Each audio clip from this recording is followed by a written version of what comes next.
নমস্কার সবাইকে। স্যাক্রেড সায়েন্সে সবাইকে স্বাগতম জানাই। স্যাক্রেড সায়েন্স আপনাদের কাছে উপস্থাপন করবে আমাদের প্রাচীন পুরাণ ও মহাভারতের রোমাঞ্চকর কাহিনীগুলি ছোট ছোট গল্পের আকারে। আমরা চেষ্টা করব পৌরাণিকতার সাথে আধুনিক বিজ্ঞানের একটা মেলবন্ধন করার। চলুন তাহলে শুরু করা যাক। এপিসোড 4-এ আমরা শুনেছিলাম বিনতা ও কদ্রুর শর্তে কেন্দ্রে ছিল উচ্চৈঃশ্রবা অশ্ব।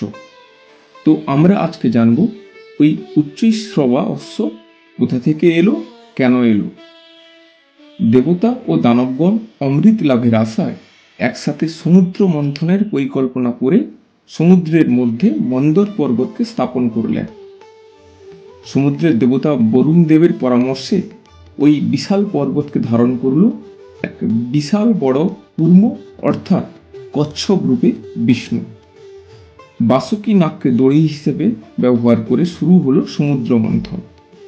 বাসুকী নাগের মুখের দিকে দানবেরা আর লেজের দিকে দেবতারা ধরে মন্থন করার পর উঠে এলো চন্দ্রদেব, লক্ষ্মী দেবী, শ্বেতবর্ণের ঐরাবত হাতি, উচ্চৈঃশ্রবা অশ্ব, পারিজাত ফুল এবং ধন্বন্তরী দেবতা অমৃতের ভাণ্ডার নিয়ে আবির্ভূত হলো। সমুদ্র মন্থন দেখে এদিকে নারদ গিয়ে উপস্থিত হলো মহাদেব শিবের কাছে কৈলাসে। মহাদেবকে বলল, স্বর্গের দেবতারা আর দানবেরা মিলে সমুদ্র মন্থন করছে, আর ওখান থেকে আবির্ভূত হওয়া উচ্চৈঃশ্রবা অশ্ব এবং ঐরাবত হাতি গ্রহণ করেছে দেবরাজ ইন্দ্র।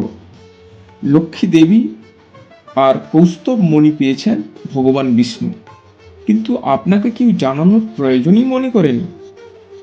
আপনি কেন মন্থনের অংশীদার হতে পারেননি? শুনেই মহাদেব শিব রেগে আগুন।